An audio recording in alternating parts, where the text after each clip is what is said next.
Soyez bienvenus à International, où nous sommes heureux de vous accueillir.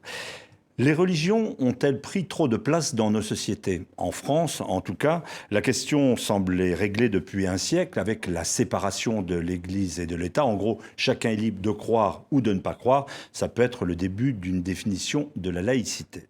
Un observatoire existe, il a été au cœur d'une polémique récente, observatoire de la laïcité, à cause d'une pétition qui a été contestée par un certain nombre de voix en France. Nous allons recevoir dans un instant le président de l'Observatoire de la laïcité, Jean-Luc Bianco. Merci d'avoir accepté notre invitation. Nous allons, avec Sophie Malibaud de RFI et avec Philippe Ricard du Monde, bien sûr, vous interroger sur cette définition de la laïcité. Est-ce un phénomène franco-français? Comment les autres pays règlent-ils cette question?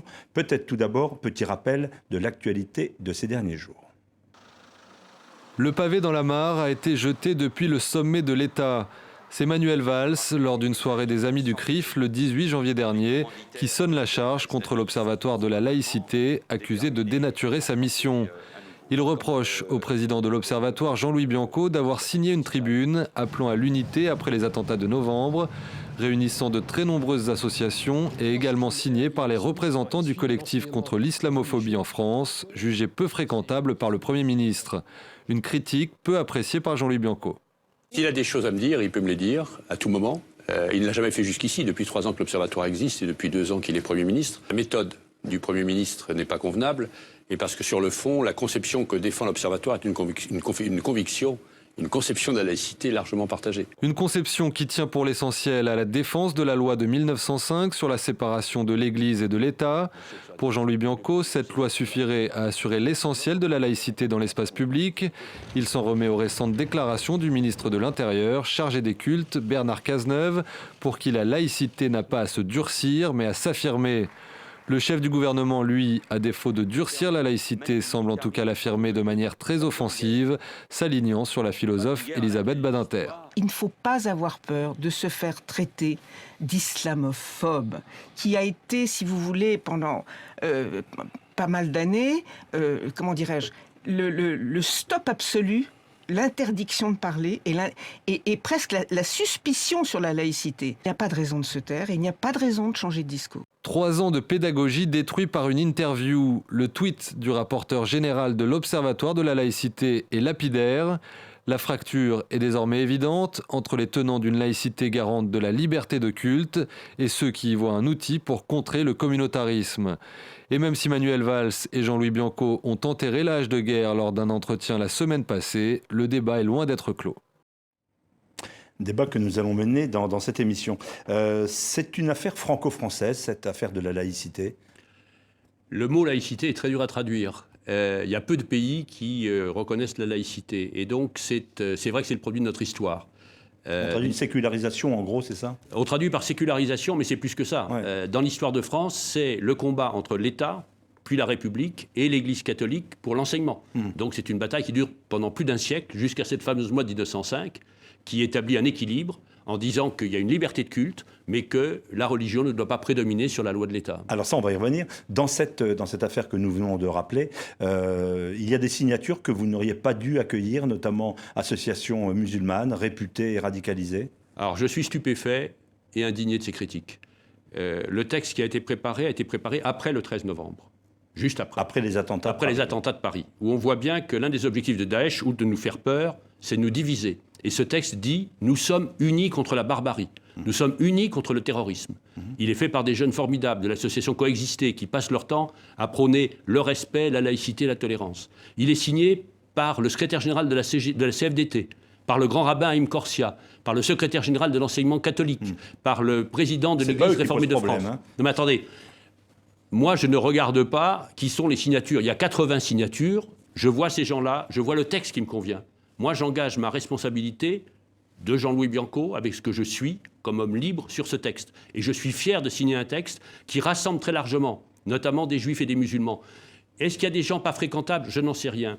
Moi, ce que je réponds, s'il y a des gens qui ne respectent pas dans leurs paroles ou dans leur comportement les lois de la République, qu'on les poursuive devant les tribunaux, mais qu'on ne reste pas à des accusations vagues, où ils ont dit ou fait des choses qui doivent être poursuivis, et ils doivent être poursuivis, ou bien ils ne l'ont pas fait. Et moi, je considère que des gens qui ne plaisent pas à certains accepte de dire nous sommes contre la barbarie, contre le terrorisme est un progrès. Finalement, quand Manuel Valls, le Premier ministre, vous reproche de dénaturer la laïcité, à votre avis, qu'est-ce qu'il veut dire par là?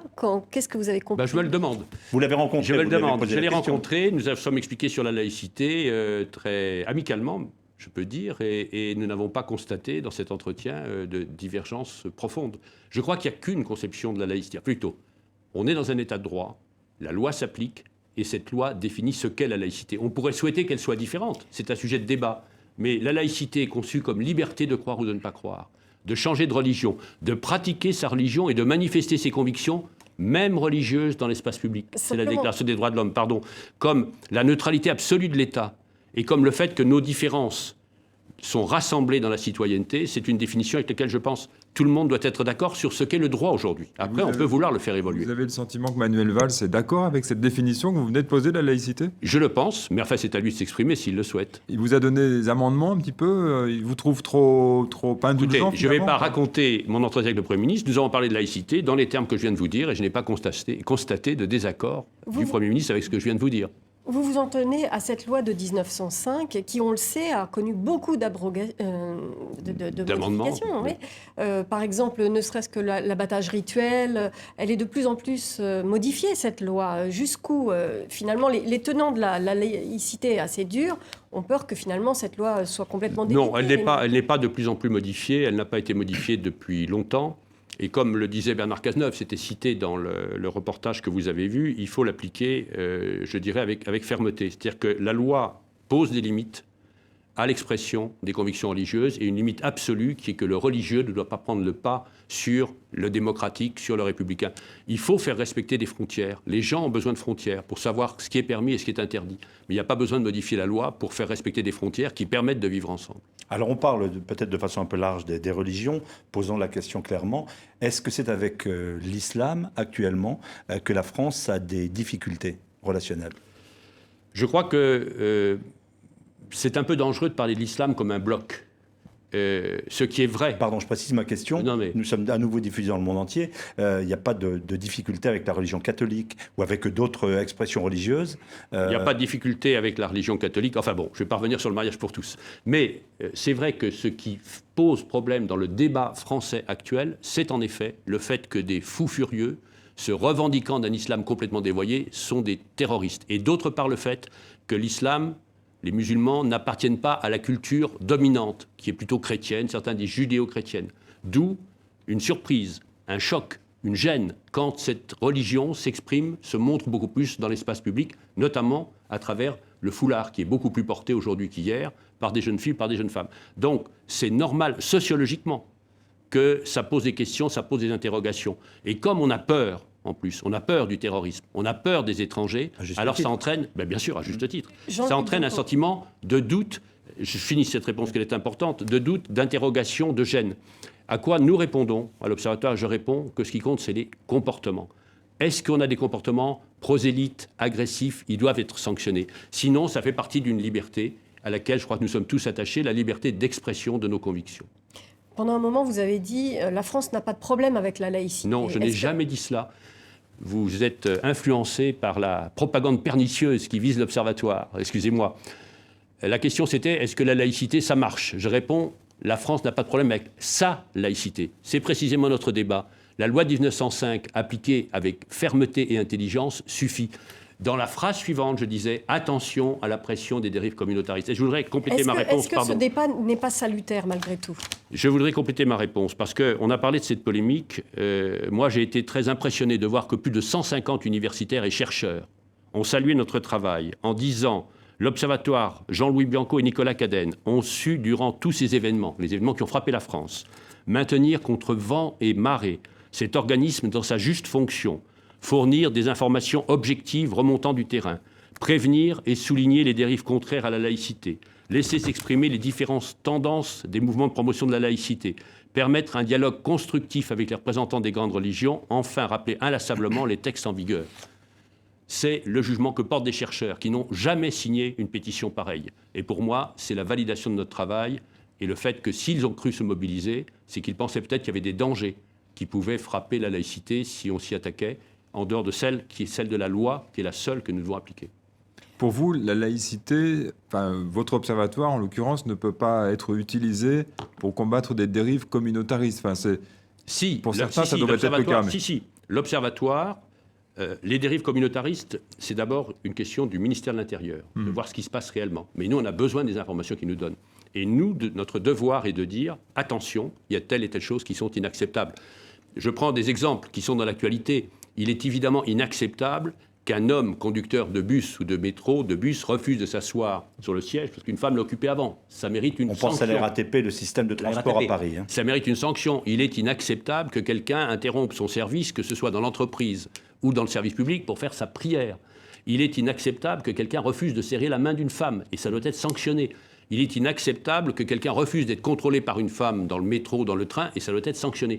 Donc nous sommes là pour rappeler les frontières et les limites que des pressions religieuses, même pas forcément communautaristes, n'ont pas leur place dans le fonctionnement normal des entreprises et de la société. Peut-être pour être plus précis, il sert à quoi l'Observatoire? Parce que, au fond, ce que vous nous dites, on l'entend bien, mais les pouvoirs publics ne sont nullement tenus de suivre vos recommandations. Il sert comme tous les organismes consultatifs, comme la Commission consultative des droits de l'homme, qui joue un rôle très important, avec qui nous travaillons étroitement, comme la Commission informatique et liberté, comme le Haut Commissariat à l'égalité entre hommes et femmes, avec lesquels nous travaillons également. Ce sont des organismes qui comportent des représentants des ministères, des élus de la nation et des personnalités qualifiées. Et donc cette diversité fait qu'avec nos histoires différentes, c'est pluripartisan, nos sensibilités différentes, nous donnons des informations, nous donnons des faits, nous donnons l'application des règles. Après, ça sert à chaque citoyen. Pour nous, c'est d'abord les citoyens. Ça sert au pouvoir public, mais qui sont libres. Nous sommes consultatifs, nous ne sommes pas un juge, de suivre ou de ne pas suivre. Et je dois constater qu'à l'éducation nationale en particulier, l'enseignement moral et civique, la formation à la laïcité, l'enseignement laïque du fait religieux, la charte de la laïcité, tout ça sont des avancées que nous avions souhaitées et soutenues. On aimerait savoir comment, depuis un an, entre vous, dans vos débats, comment vous avez évolué. Est-ce que vous êtes toujours sur la même ligne ou est-ce qu'il y a une sorte de mobilisation accrue aujourd'hui pour défendre ces principes de laïcité, à l'école notamment? Nous avons eu très très vite le diagnostic que j'évoquais tout à l'heure en disant la loi, toute la loi, rien que la loi, pas d'adjectif à laïcité, ouverte, fermée, pas de théorie des accommodements raisonnables qui en effet est respectable dans la tradition du Québec, mais n'est pas notre histoire ni notre loi. Et dès le départ, nous avons dit, ce que je vous dis là, il faut mettre des frontières claires et précises sur des cas concrets. Nous avons adopté au bout d'un an une note d'orientation à l'unanimité. Et la majorité de nos avis, de nos recommandations, de nos rapports ont été établis à l'unanimité. Le travail le plus utile peut-être que nous ayons fait par rapport à vos questions, c'est des guides. Où on dit à chaque fois, que dit le droit ? Que dit la jurisprudence et qu'est-ce qu'on fait dans les cas difficiles? Un peu ce que je vous expliquais sur quelques cas flagrants. Donc il y en a un pour les collectivités locales, à la fois pour les agents et pour les élus. Il y en a un pour l'entreprise privée, il y en a un pour les associations et nous sommes en train d'en travailler un sur l'hôpital. Toujours rappeler le droit et face à des situations parfois difficiles à gérer parce qu'il y a des pressions, parce qu'il y a de la tension, qu'est-ce qui nous paraît être les meilleures pratiques? Peut-être dans la difficulté qu'il y a actuellement autour de cette question, il y a aussi le phénomène des migrants, vagues migratoires.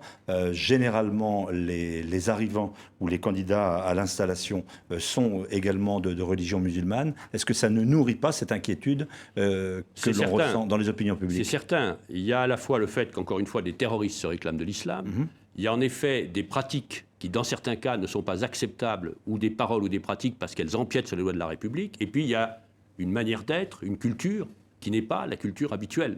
Mais ça, c'est parfaitement respectable. Et le fait qu'en plus, on ait peur en général dans ce pays, on a peur de l'avenir, on a peur de celui qu'on ne connaît pas, on a peur de celui qui est différent, on a peur des étrangers, on a peur des musulmans et on a peur des migrants parce qu'ils viennent bouleverser un ordre social fragile et parce qu'en plus, un certain nombre sont de culture ou de religion musulmane. Donc tout ça fait accroître le sentiment de peur et de méfiance à l'égard des musulmans, à l'égard de l'islam, dont se sert Marine Le Pen quand elle parle de laïcité, c'est anti-musulman, anti-islam. Et c'est pourquoi il faut être à la fois très ferme contre les dérives, mais ne pas tout mélanger et ne pas dire que les musulmans de France ne sont pas des citoyens comme les autres. Moi, je les connais, je les rencontre. Ils demandent à vivre en paix et à pratiquer leur religion en paix. Il faut reconnaître ce fait-là aussi. Et justement, on a parlé des rapports entre laïcité et dérives communautaristes, mais concrètement, indépendamment de la polémique, est-ce que vous sentez, vous, qu'il y a une dérive communautariste, je veux dire, à la fois chez les musulmans, mais aussi peut-être chez certains catholiques? Où est-ce que vous placez le curseur actuellement? Vous êtes inquiet ou pas sur Alors, ce il y a des phénomène? pressions communautaristes depuis déjà pas mal d'années. Et je pense on collectivement trop reposé sur la laïcité comme un acquis. Et le grand mérite des débats actuels, c'est que ça oblige à redire les choses, à préciser les choses, tout en se rappelant que ce n'est pas la laïcité qui va régler les problèmes de ségrégation, de discrimination, de ghetto, etc. Donc, est-ce qu'il y en a plus aujourd'hui qu'hier ? Probablement, mais c'est là où nous demandons aux chercheurs de nous éclairer. Et puis, dans ces pressions communautaristes, et là on rentre dans notre travail, qu'est-ce qui est attentatoire à la liberté ? Quand on oblige, par exemple, une femme à porter un voile qui ne veut pas le porter, c'est attentatoire à la liberté. Donc, notre travail à nous, c'est de voir quand est-ce qu'on va contre la liberté ou contre la neutralité. Je crois qu'il y a au-delà des pressions communautaristes, il y a une affirmation plus forte du fait religieux, notamment musulman, mais aussi parfois évangélique et parfois catholique sur certains débats, une affirmation plus forte du fait religieux et des tensions, parce que notre société va mal, autour du fait religieux. Une affirmation du fait religieux qui, dans une époque plus tranquille, plus heureuse, ne poserait pas trop de problèmes, là on se crispe. Exemple, les crèches de Noël dans les mairies. Ça fait des siècles que ça dure, ça devient brusquement un enjeu de débat national, comme si la laïcité était principalement menacée par des crèches dans les mairies. Qu'est-ce que vous répondez dans ce cas concret, qu'est-ce que vous répondez ? Nous répondons que d'abord Aristide Briand, le rapporteur, l'auteur principal de la loi de 1905, avait vu beaucoup de problèmes, dont celui-là, parce que ce qui est défendu par la loi de 1905, pour l'avenir, on ne va pas casser les signes religieux du passé, qui font partie de notre culture, notre patrimoine. Pour l'avenir, on ne doit pas mettre dans l'espace public des signes ou des effigies à caractère religieux. Mais on peut faire des expositions. Et Briand avait dit, ça ne va pas être simple. Qu'est-ce qui est une exposition ? Qu'est-ce qui est un signe religieux ? Et il disait, avec un peu de bon sens et de tolérance, on devrait pouvoir s'en sortir. Manque de chance, on manque de bon sens et de tolérance. Nous, notre position à l'Observatoire consiste à dire, il faut regarder au cas par cas. Par exemple, dans la région dont j'ai été longtemps l'élu, en Provence-Alpes-Côte d'Azur ou en Languedoc, les crèches sont manifestement quelque chose de profondément culturel. Vous avez un petit endroit où il y a la nativité et un grand endroit où vous avez les santons de Provence et les santons du village. Il nous semble là, mais c'est au juge d'apprécier, qu'on peut considérer que c'est une pratique culturelle. Par contre, là où il n'y a aucune pratique culturelle, où on dit, comme dans la ville de Béziers, ça va être formidable parce que le petit Jésus va pouvoir dormir au chaud, il me semble que là, on ne peut pas contester que c'est un caractère religieux. Vous parliez de peur en France. Il n'y a pas que la France. En Allemagne, par exemple, il y a également un renversement de l'opinion publique majeur, au-delà même des incidents qui se sont produits. Comment est-ce que vous voyez ça ? C'est vrai qu'en Allemagne, il y a une peur des étrangers, des immigrés, je dirais, comme chez nous, bien entendu. Il y a des formes de racisme peut-être encore plus virulentes que chez nous. Il y a des agressions, par exemple, contre les foyers de travailleurs immigrés. Et il y a une intégration qui ne marche pas très bien. Mais la dominante, ce n'est pas directement une question d'affirmation du religieux. C'est une peur justifiée par certains excès scandaleux devant des gens qui ne se comportent pas bien dans le pays où ils sont accueillis. C'est plus la peur de l'étranger, alimentée parfois par des phénomènes réels, que la question de la religion, me semble-t-il. Malgré tout, est-ce que vous trouvez que c'est assez rassurant le fait que Pegida, ce mouvement anti-islam au sens large, est relativement peu mobilisé lors de la journée d'hier, où il pensait vraiment avoir beaucoup plus de monde, que ce soit à Calais et dans d'autres pays d'Europe ? Oui, c'est rassurant. Moi, je craignais, comme beaucoup d'observateurs, que ce soit beaucoup plus large. Malheureusement, je pense que la tendance de fond restera, avec une montée d'ailleurs de l'extrême droite populiste, au-delà même de la question des étrangers et la question des musulmans, une dominante de la vie politique européenne. À quoi, là encore, la réponse ? Et c'est toujours Jean-Louis Bianco qui parle et pas l'observateur de la laïcité. Il nous manque un vrai projet européen. Qu'est-ce que nous voulons faire de l'Europe ? Comment redonner espoir dans l'Europe ? Tout ce que disent les Anglais n'est pas stupide. Il faut diminuer tout ce qui est la manie réglementaire de Bruxelles. Il faut donner plus d'espace à la subsidiarité. Il faut dire pourquoi on veut faire l'Europe. Il faut qu'on dise quelles avancées on peut faire. Donc tant qu'on n'aura pas un projet européen ou des projets européens dans le débat public, alors l'Europe sera un point faible et donc un point dans lequel se développeront des populismes d'extrême droite. Alors Jean-Louis Bianco, nous allons sur les antennes de RFI et de TV5 Monde faire un point de l'actualité. Nous ferons après un tour du monde, voir comment les autres pays sur les différents continents règlent cette question du religieux dans leur espace public. Avant cela, nous faisons le point de l'actualité avant de nous retrouver dans exactement 2 minutes.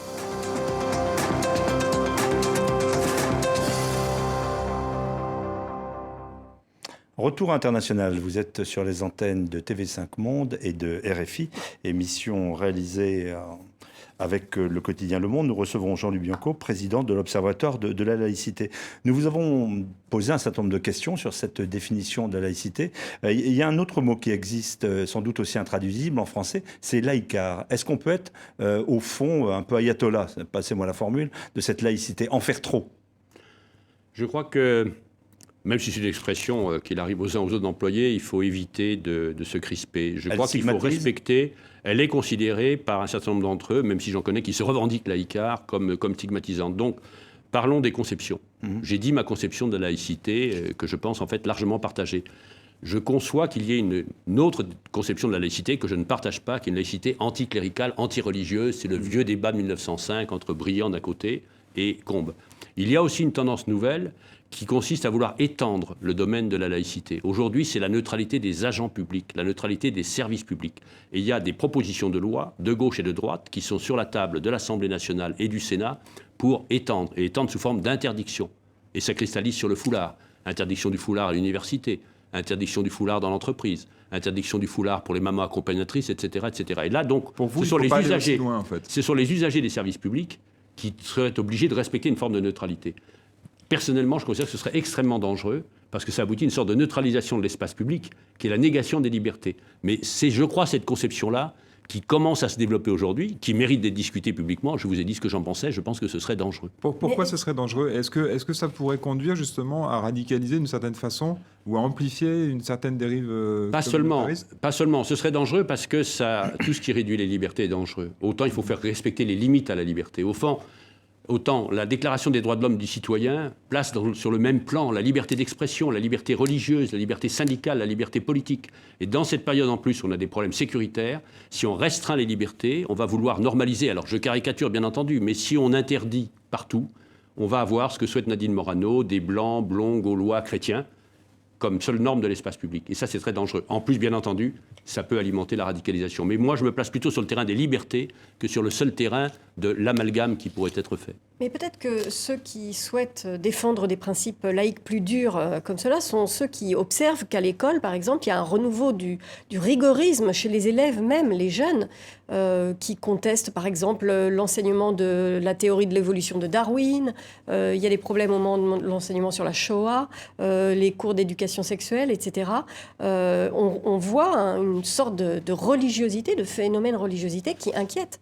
Alors, on voit un phénomène de religiosité qui inquiète, vous avez raison. Ma réponse est celle de Bernard Cazeneuve. Il ne faut pas durcir. Le ministre de l'Intérieur français. Le ministre de l'Intérieur, oui, français. Il ne faut pas durcir, il faut appliquer et ne pas accepter des dérives. Alors, il y a deux sortes de choses. Il y a ce que vous disiez, refus de l'enseignement de Darwin, la théorie du genre, de ne pas parler de la Shoah, qui sont des cas relativement marginaux, mais sur lesquels il faut être absolument impitoyable et expliquer d'abord et sanctionner ensuite, ce que fait le ministère de l'Éducation nationale. Et puis il y a ce que révélait notamment l'enquête qui a été publiée par le Nouvel Observateur, le sentiment qui est inquiétant. Alors c'est vrai que ce sont des gens de milieux défavorisés, dans les quartiers nord de Marseille, avec une forte proportion de musulmans, mais enfin, ce que disent beaucoup des collégiens qui sont interrogés, c'est « je mets la loi religieuse au-dessus de la loi civile ». Et ça, c'est la négation même de la laïcité. C'est pour ça qu'il est extrêmement important que l'éducation nationale fournisse un enseignement laïque du fait religieux, en disant « voilà ce qui est scientifiquement prouvé ». Voilà ce que sont les prescriptions de telle religion, voilà ce que sont les préjugés. Et de bien expliquer qu'on peut avoir chez soi la conviction qu'on veut, les parents la conviction qu'on veut, mais qu'à l'école et dans la République, c'est la loi de la République qui prime. Donc il y a un énorme travail à faire et moi je me réjouis qu'enfin on s'y attaque. Régis Debray l'avait demandé il y a déjà plus de 10 ans. Il y a eu un président, Nicolas Sarkozy, qui a expliqué qu'il fallait mettre le curé au-dessus de l'instituteur. C'est quelque chose de profondément dangereux. C'est vouloir introduire du religieux dans l'espace public. Moi je mets l'instituteur au-dessus de tout, parce que c'est lui qui est le garant de la loi républicaine. Mais alors, l'instituteur, il faut aussi qu'il... Mais le curé est utile, mais le pasteur est utile, dès lors qu'il prêche l'entente. Mais le rabbin est utile, la spiritualité. Mais il y a toujours eu deux aspects dans la religion. Un aspect qui conduit à des guerres de religion, un aspect emprise du pouvoir des religions sur l'État, et un aspect spiritualité qui est une contribution essentielle à l'humanité. Il faut regarder les choses de manière objective. Et du coup, les enseignants aujourd'hui, parce qu'il y a eu une série de mesures depuis un an dans l'école, est-ce que les enseignants, ils vous semblent suffisamment formés maintenant pour aborder peut-être différemment l'histoire des faits religieux? Alors c'est une question difficile. Moi j'ai participé personnellement, et l'Observatoire avec moi, à des formations de formateurs depuis 2 ans avec le ministère de l'Éducation nationale, et spécifiquement plusieurs membres de l'Observatoire aussi, d'ailleurs, sur l'enseignement laïque des faits religieux. Je crois que c'est un démarrage. Nous aurons d'ailleurs, nous, Observatoire, c'est notre travail, à évaluer à la fin de l'année comment ça marche. Le principe est bon. Je pense qu'il y a un besoin à la fois de connaissances philosophiques, géographiques, historiques, qu'ont en partie les profs, les enseignants, mais pas tout. Et surtout, la grande difficulté, c'est le travail pédagogique. Comment je fais face à quelqu'un qui me dit « mais non, la Shoah, ça n'a pas existé » ou face à quelqu'un qui me dit « la loi d'Allah est plus forte que la loi républicaine ». Donc c'est plus une question très délicate de pédagogie qu'une question de connaissance. Et c'est là-dessus qu'il faut qu'on progresse. On reste dans l'école. Un certain nombre d'élèves ont refusé la minute de silence après les attentats de Charlie. Ils ont le droit, au nom de leur liberté de penser, ou est-ce qu'au contraire, c'est inacceptable ? C'est grave, et autant je me méfie des gens qui nous disent il y a beaucoup plus de cas que vous ne le croyez, autant je pense que les 300 cas recensés qui sont montés au ministère de l'Éducation nationale sont beaucoup moins que la réalité. Donc c'est une réalité préoccupante, même si c'est 1000 cas sur je ne sais pas combien mille de classes, et comme l'a dit la ministre Najat Vallaud-Belkacem, rien de ce genre ne doit être laissé sans réponse. Quelle est la réponse de l'Observatoire ? Sans réponse, l'Observatoire dit que c'est à l'Éducation nationale de regarder, de comprendre, de discuter et éventuellement de sanctionner. Moi, j'ai publié un petit livre, comme Jean-Louis Bianco, je précise, ce n'est pas une position de l'Observatoire, qui s'appelle « L'après-Charlie », où je suis parti avec 2 autres auteurs de ce que disent les jeunes, qui refusent la minute de silence, qui refusent aussi de dire « je suis Charlie ». Et en gros, la réponse que je leur fais, suivant que je les tutoie, je les vous vois, vous avez le droit de ne pas vouloir dire « je suis Charlie ». Mais pourquoi moi je le dis ? Pourquoi nous le disons ? Parce que nous défendons la liberté d'expression face au terrorisme. Et deuxième point, ce qu'il faut leur expliquer, c'est que cette liberté n'est pas absolue. Il ne faut pas diffamer. Il ne faut pas faire du négationnisme, nier les camps de concentration, la Shoah. Il ne faut pas inciter, faire l'apologie du terrorisme. Il ne faut pas inciter à la haine. Et des journaux comme Charlie Hebdo sont parfois condamnés, ce qui montre bien que la liberté d'expression n'est pas sans limite. Mais c'est un bien précieux que nous devons tous défendre. On vous entend sur un certain nombre de cas concrets, avec une réponse intellectuelle. Certains pourraient dire qu'au fond, l'Observatoire, ou que vous-même faites un peu d'angélisme par rapport à des cas concrets et inacceptables. Mais pas du tout. C'est juste le contraire. Je viens de vous dire que nous légitimons le fait pour des gens de pouvoir dire non, dans nos guides de manière très précise. C'est le contraire de l'angélisme. On a beaucoup parlé, après les attentats de janvier plutôt, de laïcité, bien sûr, et puis aussi d'organisation de l'islam en France. En faire un islam de France. Vous trouvez qu'il y a des réponses qui commencent à être un peu plus concrètes, ou on est toujours un petit peu dans le domaine de l'ingérence de pays étrangers, extérieurs? C'est un sujet difficile déjà du point de vue de la laïcité, puisque en bonne théorie laïque, l'État ne doit pas se mêler de l'organisation des religions. Et en même temps, on sent bien la nécessité de s'organiser. Moi, je pense que toute révérence étant apportée au grand principe de laïcité, il y a besoin d'une organisation qui dépend bien sûr d'abord des musulmans de France, mais moi je ne trouve pas choquant que les ministres de l'Intérieur successifs, de gauche et de droite, aient essayé de faire quelque chose. Donc on progresse de manière assez significative par le fait que Bernard Cazeneuve a réussi à élargir un peu, en faisant une sorte de consultation citoyenne, trouvant des gens, des hommes et des femmes nouveaux venant de la société civile pour exprimer cette vision que l'on souhaite tous d'un islam de France et que souhaitent beaucoup de musulmans de France. Mais il faut un consistoire ? Je ne crois pas. On a le Conseil français du culte musulman, qui certes n'est pas parfait, mais qui existe et qui prend des positions très courageuses. Il a pris, à la fin du mois de janvier, une déclaration dans laquelle il a dit « Nous sommes profondément attachés aux valeurs de la République. Aucune loi religieuse ne doit aller contre les valeurs de la République. Nous sommes profondément attachés à la laïcité. » Et c'est un organisme qui représente beaucoup de mosquées, beaucoup de fédérations de mosquées. Vous êtes en contact on progresse, avec cet organisme ? Bien sûr, on progresse, comme avec l'Église catholique, comme avec les protestants. On progresse dans l'affirmation qui est nécessaire, qui n'avait que trop tardé. Et puis, ce qu'ils ont dit qui me paraît intéressant, encore une fois, je sors un peu de mon rôle, c'est l'idée qu'ils veulent labelliser les imams. Et dedans, ils veulent faire une formation laïque et civique. Et moi, j'ai dit au président, nous sommes à votre disposition, partie religieuse, ce n'est pas notre affaire, pour la formation laïque et civique. Nous faisons énormément de formations pour les enseignants, pour les personnels de la politique de la ville. Dans des villes, nous avons validé des chartes de la laïcité, de la ville de Paris, de la caisse d'allocation familiale. Donc notre travail est partout d'aider les gens, quels qu'ils soient, à affirmer les principes de laïcité, à les faire vivre. Et vous avez une réponse favorable du président ? Sur le principe, oui, mais enfin, c'est son affaire. Hein. Nous sommes à disposition. Là comme ailleurs. Vous parlez formation, vous parliez formation à la laïcité ou également formation carrément religieuse. Ah non, formation religieuse, c'est pas notre affaire. Formation à la laïcité. C'est pas votre affaire ? Non. Non, parce que c'est les religions... Le fait que des imams puissent prêcher l'islam d'une façon jugée... Non, notre affaire, c'est de faire sa juste place à la laïcité. L'affaire du ministre de l'Intérieur, que je soutiens d'ailleurs, c'est de dire chaque fois qu'il y a des prêches qui portent atteinte aux lois, qui incitent au terrorisme, qui sont indulgents avec le terrorisme, ces gens doivent être condamnés et les mosquées fermées. Mais ça, c'est une question d'ordre public, de respect de la loi. Mais est-ce que vous n'avez pas besoin, vous, qu'il y ait une évolution au cœur de l'islam sur la façon d'interpréter... C'est la France qui a besoin, c'est les musulmans de France qui en ont besoin, mais ce n'est pas à l'Observatoire ni au gouvernement de le décréter. Il faut le souhaiter. On écoute mais c'est leur affaire. Naturellement, on écoute vos exemples. À chaque fois, les exemples que vous prenez ramènent à une seule religion, l'islam. Je vous ai posé la question tout à l'heure de savoir quelle était la difficulté relationnelle. Pourquoi est-ce qu'on ne peut pas plus précisément aborder cette question ? Il n'y a pas de difficulté relationnelle. Chacun est libre de critiquer l'islam comme les autres religions. C'est d'ailleurs, pour moi, le complément de la liberté de religion. On a la liberté de religion, on a la liberté de critiquer la religion. Il n'y a pas de délit de blasphème en France. Et ça peut choquer un certain nombre de gens, catholiques, musulmans ou autres. Donc cette liberté, elle est absolue.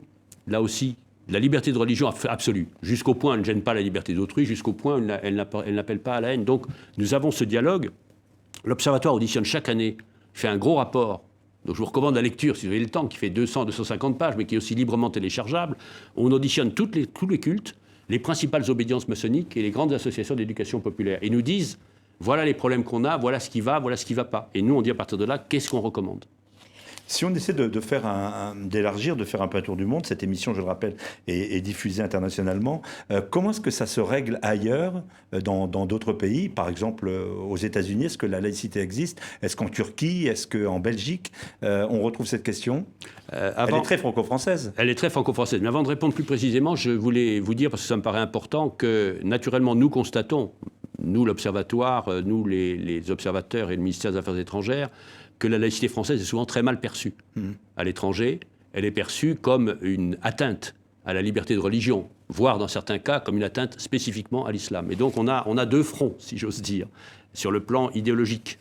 Le front anglo-saxon, États-Unis anglais, pour lequel toute mesure de type préservation de la neutralité pourrait être une atteinte à la religion. Le ministère des Affaires étrangères bataille chaque année contre des rapports du Congrès, des rapports du département d'État. Et puis, une partie du monde arabo-musulman où c'est en partie instrumentalisé dans les blocages d'un islam plus progressiste, dans les blocages d'évolution comme celles qui se produisent en Tunisie, dans des blocages sur de bonnes relations avec la France. Et donc, il nous appartient d'expliquer ce que c'est et que ça n'est pas anti-religieux. Pour répondre à votre question, la laïcité française, telle qu'elle est une originalité qui tient à l'histoire. Des pays assez nombreux, il y en a 7 ou 8 à ma connaissance, mettent la laïcité dans leur constitution. Mais pour autant, ce n'est pas forcément la même pratique. Alors les Belges, la laïcité, c'est une conviction. C'est ultra-minoritaire. Oui, c'est ultra-minoritaire. C'est une conviction, c'est un choix. Mais il y a beaucoup de pays où, d'une certaine manière, les affaires religieuses sont séparées des affaires de l'État. C'est la sécularisation, le secularism. Pour prendre un exemple, l'Écosse.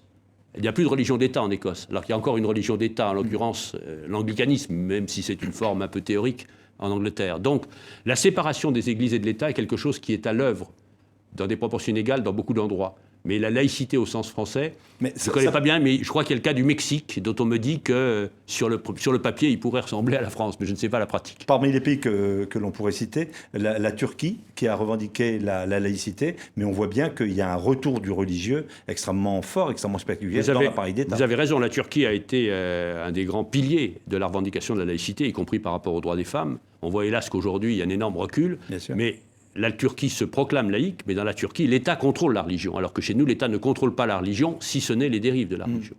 États-Unis, in God we trust. Et prêter serment sur la Bible. Ah oui. Cela dit, il y a une certaine séparation. Ça paraît paradoxal, il y a quelque chose qui est incroyablement religieux, et en même temps, les affaires religieuses n'interfèrent pas forcément dans les décisions politiques. Ils ne s'expriment pas au caucus de l'Iowa, les religieux américains. Est-ce que vous faites le lien, Jean-Louis Bianco, entre les crispations identitaires d'un côté et cet énorme accroissement des inégalités dans le monde, en France d'ailleurs, mais comme dans le reste du monde, entre une minorité qui possède la plupart des richesses du monde ? Oui, tout à fait. Et c'est vrai aussi pour les problèmes franco-français, mais là on parlait des problèmes du monde. c'est pas la laïcité qui va régler les problèmes d'inégalité, d'injustice, de ségrégation, de discrimination en France, puisqu'on est en France comme dans le monde. Et c'est à ces problèmes-là qu'il faut porter remède, parce que sinon on a des crispations identitaires, pas forcément seulement religieuses. Jaurès disait en 1904, parlant de la France, mais je pense qu'on peut avoir ce genre de principe à l'échelle du monde, la République doit être laïque et sociale. Elle restera laïque si elle sait rester sociale. Nous avons besoin d'avancer sur la question sociale, d'avancer sur les politiques publiques, d'avancer sur la réduction des inégalités pour que les gens retrouvent confiance dans les institutions, dans leur pays, dans les constructions internationales. Et c'est la clé d'une identité qui ne soit pas agressive, mais qui soit assumée avec la fierté de ce qu'on est, avec la connaissance de ce que notre pays a fait de bien ou de mal dans l'histoire. Mais s'il n'y a pas de lutte contre les inégalités, alors on a du mal à admettre une identité française, européenne, citoyenne dans le monde. Ce n'est pas un hasard si le débat est ravivé à quelques mois des échéances électorales en France. Ce n'est pas un hasard et ça renvoie à un problème de fond qui est grave, qui est que nous manquons cruellement d'un projet pour la France, d'un projet qui dit ce qu'est la France, qui traite cette fameuse question des racines. Bien sûr qu'on a des racines chrétiennes, mais pas que. Des racines grecques, avec la démocratie, des racines de Rome, avec le droit, des racines musulmanes et arabes, avec tout ce qu'ils nous ont apporté au Moyen-Âge, des racines des francs-maçons, des libres penseurs qui ont préparé la révolution des Lumières. Donc il faut dire ça. Et puis des apports historiques. C'est quand même pas un hasard si la Grande Mosquée de Paris a été faite en 1924, entièrement ou presque entièrement financée sur fonds publics, en contradiction absolue avec le principe de laïcité, et l'État ne finance pas les cultes de 1905, pour remercier les musulmans qui s'étaient battus pour la France dans la Première Guerre mondiale. Il faut savoir ça aussi. On parle de la France. Regardons du côté des États-Unis avec la campagne de Trump. Aurait-on pu imaginer un homme politique au XXIe siècle dire qu'en matière de migration, il fallait stopper les musulmans? C'est un peu ce que dit Le Pen, hein, quand même, en France. C'est pas très loin. C'est terrible. C'est terrible parce qu'il n'y a plus de limitation à la parole, sur des discours semeurs de haine. Mais pour moi, la vraie réponse, y compris en France, ce n'est pas de disqualifier ou de critiquer les discours, c'est de répondre aux inquiétudes et aux angoisses des gens. C'est de trouver des solutions qui ne sont pas faciles, sinon ça se saurait, pour qu'il y ait moins d'inégalités, moins de discrimination, moins de ghettos. C'est ça, la vraie réponse au Front National. Mais il va falloir anticiper sur la réaction face à l'islamophobie. Oui, moi c'est un mot que j'emploie pas pour des raisons de ne pas se mettre sur une querelle de mots. J'ai parfaitement entendu ce qu'a dit Elisabeth Badinter. Elle a raison, évidemment, sur un point. C'est le fait qu'on doit pouvoir dire ce qu'on veut, y compris de l'islam. Sans se faire traiter de... Cela dit, se dire « je suis islamophobe, je ne suis pas islamophobe », moi je dis autre chose. On a un libre examen des religions, dont l'islam, et on a, hélas, une tragique comptabilité des actes anti-musulmans, des actes antisémites, des actes anti-chrétiens. On ne va pas faire une compétition de victimes, mais tous ces actes sont condamnables, tous ces actes doivent être condamnés et tous leurs auteurs doivent être recherchés. Je préfère me placer sur ce terrain-là des faits, de la réalité, liberté de critique, dans les limites, encore une fois, qui s'appliquent à tout le monde, et dénonciation et combat contre tout ce qui est attenté à des gens, à des concitoyens français à cause de leurs convictions religieuses, musulmanes, juives ou chrétiennes. Les réseaux sociaux sont pleins des attaques contre l'islam en tant que tel. Il y a des organisations, celles qui défilaient aux côtés de Pegida sont... Vous avez raison, c'est un très gros problème qui est avec cet instrument de liberté extraordinaire que sont en principe les réseaux sociaux, comment on combat les dérives. Le gouvernement, là on est sur le terrorisme, ce qui est un peu différent. Il est dans un combat qui passe par la fermeture des sites. Il est aussi, ce qui me paraît important, par l'élaboration d'un contre-discours. Il y a notamment un site qui s'appelle ontemanipule.fr ou .com, je ne sais plus, qui explique aux jeunes pourquoi c'est contre les théories du complot. Moi, je crois personnellement que ça ne peut pas être des institutions. Si on veut parler aux jeunes qui sont dans une dérive fondamentaliste, puis parfois plus, il faut que ce soit d'autres jeunes, il faut que ce soit des associations, il faut que ce soit des mouvements d'éducation populaire. Parce que si vous avez un discours qui est excellent, mais avec marqué bleu, blanc, rouge, République française, vous n'êtes pas audible. Cela dit, ce discours est utile, fermer des sites est utile. Voir les églises elles-mêmes, d'ailleurs. Bien sûr. Les communautés religieuses. Bien sûr. Il faut aussi que s'exprime fortement ce qu'elles font de plus en plus, mais qu'elles n'ont peut-être pas fait assez avant. Il y a un autre modèle d'organisation de la société, c'était en gros le modèle de la Grande-Bretagne, où très communautariste, où chacun peut dire ce qu'il veut dans les prêches, etc. Ce modèle, pour vous, est en échec ? Je ne suis pas anglais, c'est aux Anglais de le dire, c'est vraiment pas notre culture, c'est vraiment pas ce que moi je crois souhaitable pour un pays comme la France. Mais je veux dire, chaque pays a son histoire et ses contraintes. La France est un peu contaminée par ça. Oui et non, elle n'est pas contaminée dans la mesure où, heureusement, on ferme des mosquées et on interdit des imams. Ce que je crois, c'est que les Anglais, ils l'ont reconnu d'ailleurs, sont allés trop loin au nom d'une expression extraordinaire de la liberté et de tolérance, en ayant des prêches il y a une dizaine d'années catastrophiques. Mais ils ont eux-mêmes resserré les choses. Je crois que dans le combat contre des paroles pour le terrorisme ou le terrorisme, nous sommes en fait sur des positions assez voisines. Vous êtes un homme politique, vous avez participé à des campagnes présidentielles. Est-ce que cette question religieuse va s'inviter dans les prochaines échéances? Oui, bien sûr. La question religieuse, tout ce dont on parlait, la question de la laïcité, la question de l'identité, tout ça est présent et sera présent dans le débat public, sachant que, comme chacun le sait, la question première reste pour les Français, comment combattre le chômage et quel avenir pour mes enfants. C'est pas la déchéance, la question première? Ça, c'est dans notre On prend système les politico-médiatique. débats français On derniers temps, décrypte qui la c'est le déchéance de sentiment. nationalité pour les auteurs d'actes terroristes. Voilà. Enfin, les députés vont se pencher sur la question Voilà. cette semaine. Qu'est-ce Et que vous quand vous pensez voyez- justement Alors, de ce projet? Alors, je pense d'abord, comme vous sembliez ici dans votre question, que c'est typiquement franco-français. C'est une question de principe qui n'est pas sans importance. Les vraies questions, c'est un peu ce que je disais tout à l'heure, c'est de quoi a-t-on besoin pour mieux assurer la sécurité de nos compatriotes dans une guerre que nous fait le terrorisme, et comment on garantit des libertés par le juge et par le Parlement. C'est ça le seul vrai débat. La déchéance de nationalité, moi j'aimerais bien qu'on arrive à trouver une solution qui peut s'appeler l'indignité, ce que proposait Jean-Pierre Mignard, parce que ça paraît normal à beaucoup de Français que quand on commet des actes de terrorisme contre son pays, qu'on soit binational ou pas, on perd la nationalité. C'est quelque chose qu'il faut entendre et comprendre. Mais ne créons pas une différence supplémentaire. Faisons la même indignité nationale pour tout le monde. Et puis repassons au vrai sujet. De quoi a-t-on besoin en termes de sécurité et comment on garantit les libertés? En gros, vous considérez que ce projet sur la déchéance de nationalité ne risque que d'amplifier justement les crispations communautaires et le repli éventuel? Pas seulement, parce qu'il y a vrai des débats de fond politiques et philosophiques qui sont éminemment respectables. Seulement, on se focalise sur ce point-là, alors que ce n'est pas pour moi le point principal. C'est encore les échéances électorales qui... Pas seulement, je crois consommer qu'on la- s'est engagé dans un débat comme on les aime bien en France, qui sont des débats virulents, de mots, de principes. Un beau débat par ailleurs, respectable, mais encore une fois, ce qui compte, c'est comment on protège les Français, comment on garantit les libertés. Vous avez employé le mot guerre il y a un instant. Est-ce qu'il y a un retour des guerres de religion actuellement dans le monde? Sans doute. Sans doute, c'est difficile à dire. Moi, j'ai pas de. Il y a un organisme très intéressant qui s'appelle Pharos, l'Observatoire des religions, qui est d'ailleurs animé par un ami, Pierre Morel, qui donne des données plus rigoureuses que je ne saurais le dire.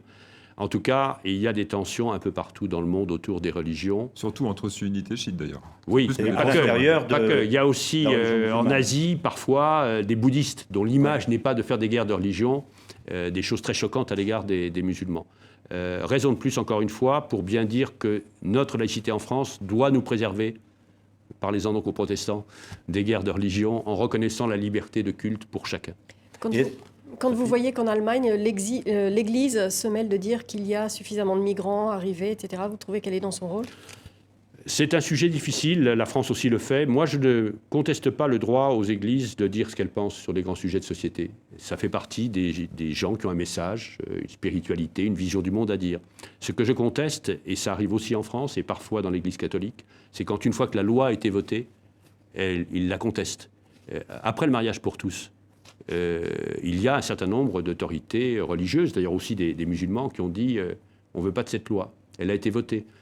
Elle devient la loi de la République. Quand on a eu la loi interdisant les signes religieux à l'école, le Conseil français du culte musulman a fait une campagne forte contre. Une fois que la loi a été votée, il a dit maintenant elle s'applique. Moi j'aimerais que toutes les églises respectent la loi. Elles ont parfaitement le droit de s'exprimer dans le débat public. C'est un élément important.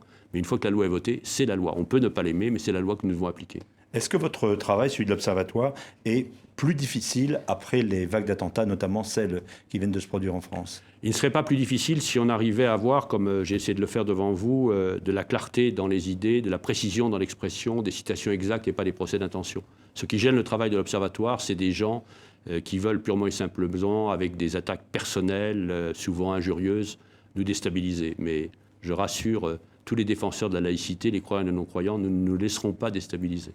Merci Jean-Louis Bianco d'avoir accepté notre invitation, d'être venu parler et répondre aussi sur la polémique autour de l'Observatoire de la laïcité. Merci d'avoir été avec nous. Merci à vous. Et nous vous retrouvons sur les antennes de RFI de TV5 Monde, toujours en liaison avec le quotidien Le Monde, la semaine prochaine pour une autre émission. Excellente suite de programmes sur les différentes antennes.